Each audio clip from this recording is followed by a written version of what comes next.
That feeling you get when you go to a restaurant in the middle of nowhere and you order a burger and fries with a soda, and they bring you a burger and fries with the soda, and the burger is just right. The lettuce is crisp, the patty is well seared, the bun has that crisp layer on the inside and the soft layer on the outside, the tomato is fresh, the french fries are spot on, the soda is well carbonated and just big enough to satisfy you.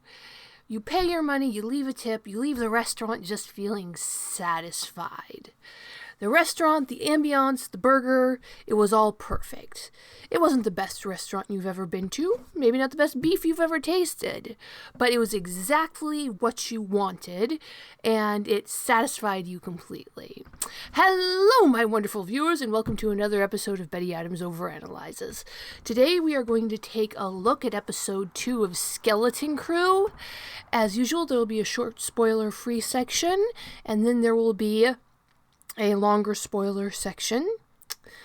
The spoiler-free section is "This episode made me happy."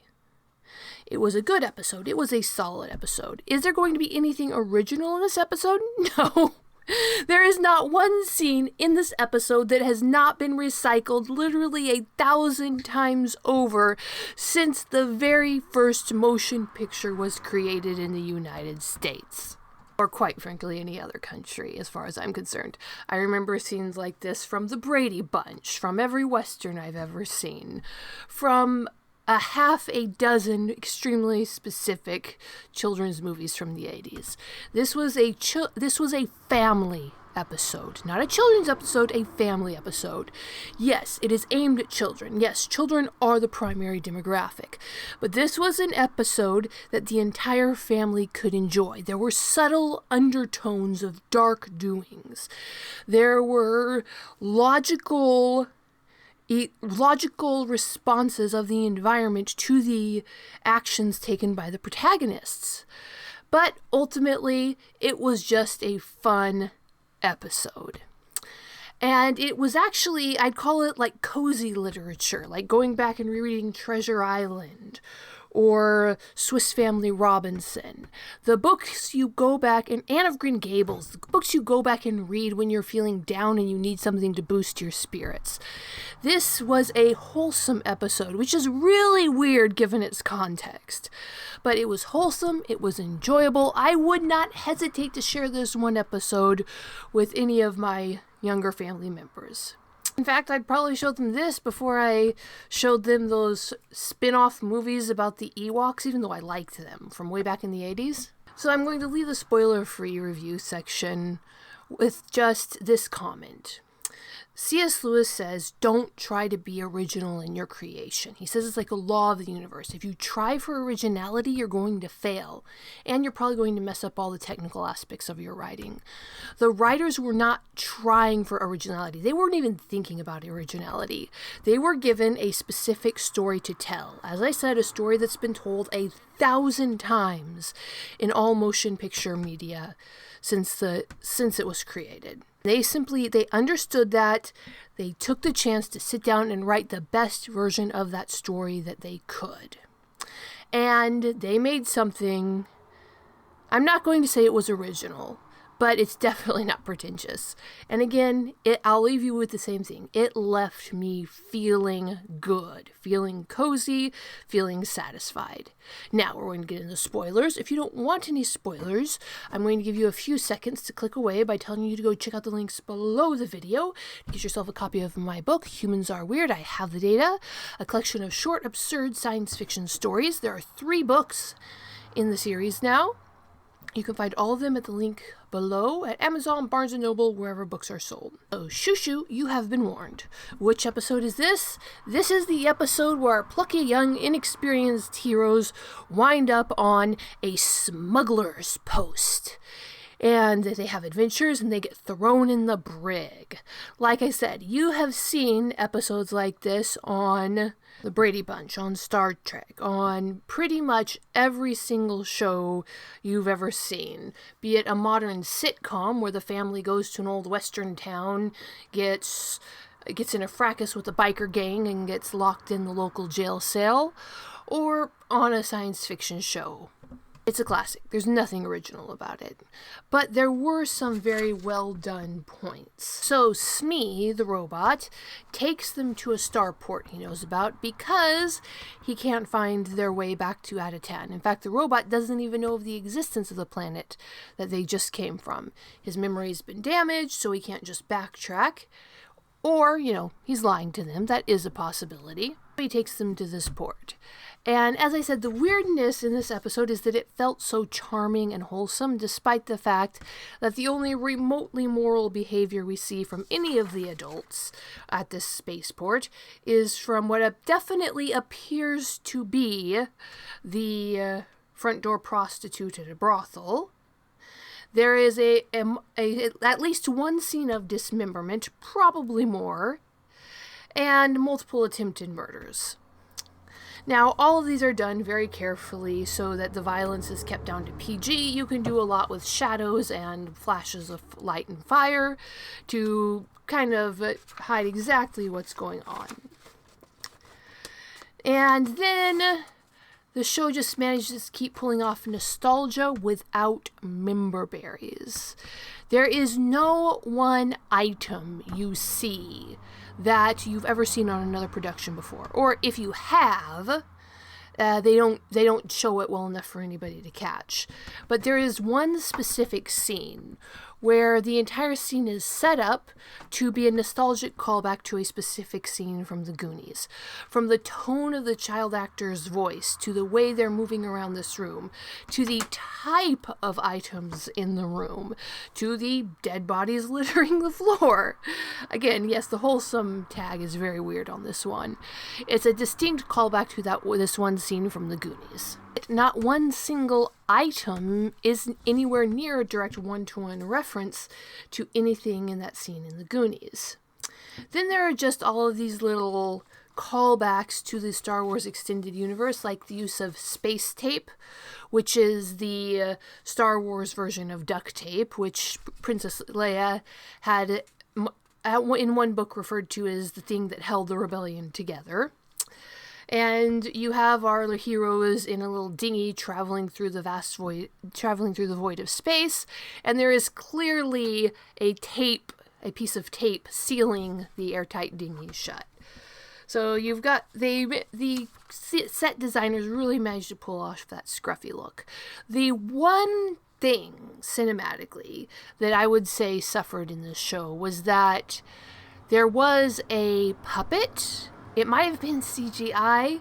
It was either a poorly rendered CGI movement or a poorly rendered puppet movement.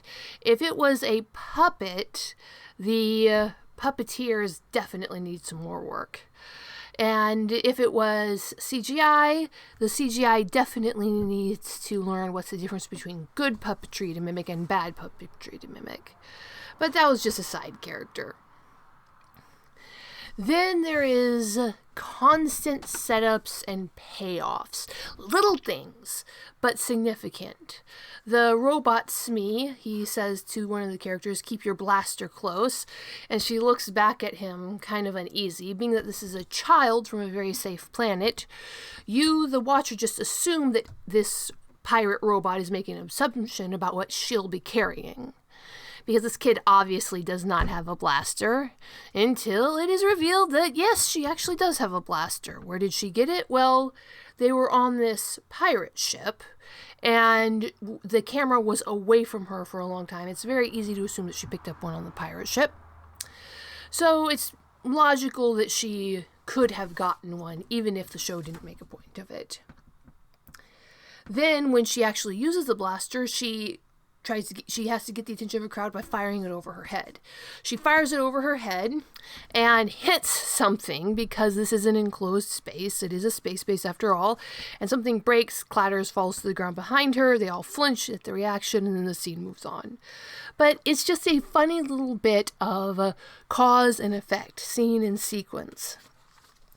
and she's not an expert with it. One of the pirates manages to disarm her very, very shortly after that. She's fumbling and bumbling and making mistakes. All of the other children around her are fumbling and bumbling and making mistakes. Of course, they have enough plot armor that none of these mistakes are fatal, but that's another thing that I really liked about this episode.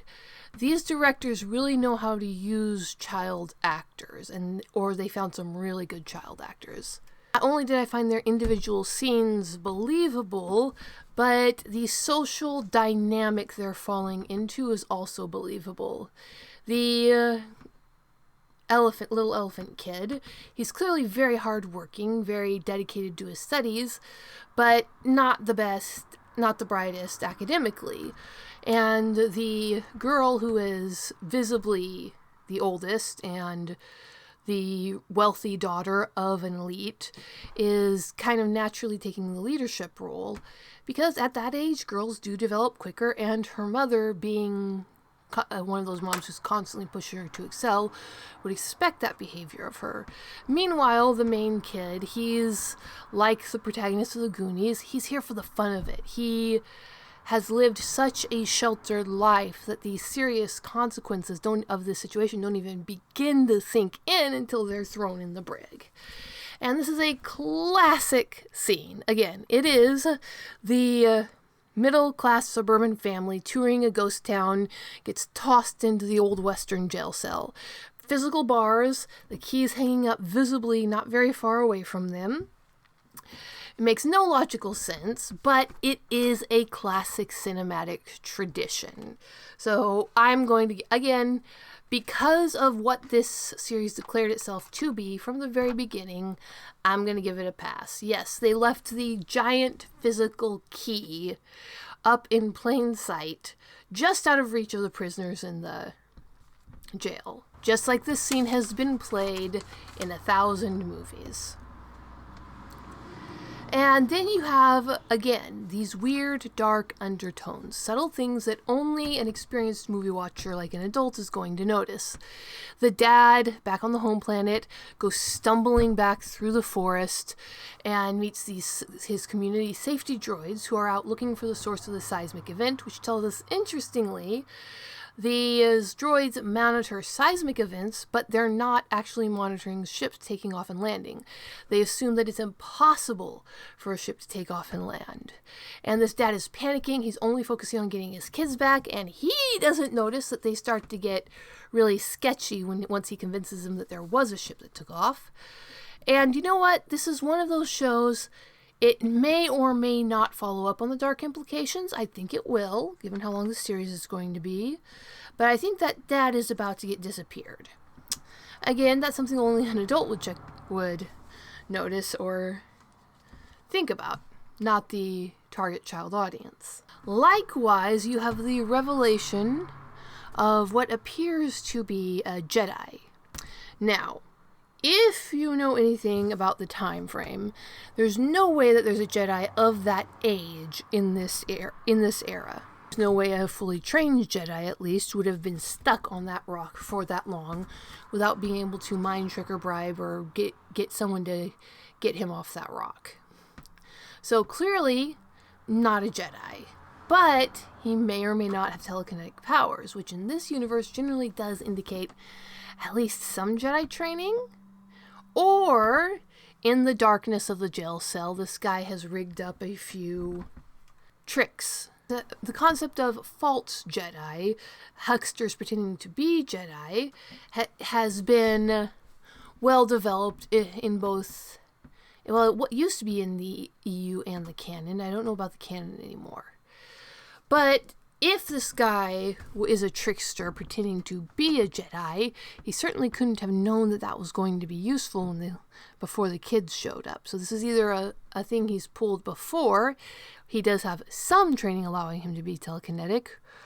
Or, as they said in Jumanji, which is the sister movie to Zathura, which this show also references, magnets.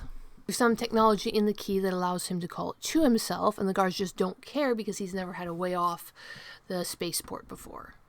As you can see, I can ramble on and on and on about this show. I genuinely don't know where the show is going, whether it's going to maintain the level of quality, because this was a quality episode. All I can say that is Skeleton Crew, episode 2, it left me with a warm, fuzzy feeling. And I hope it leaves you with one too. Go watch it. What do you think? Are the robots sketchy? Is that dad going to get disappeared? Do you think the guy's a Jedi? Tell me what you think in the comments below. Hit that like and subscribe button, and peace out, my wonderful viewers. Step into a world of science and of story, of laughter and of tears. Betty Adams has crafted entire worlds of science fiction and science fantasy adventure in her Humans Are Weird series and in her Dying Embers series. Be prepared to laugh, cry, and become absorbed. Check out her books at the links below the video.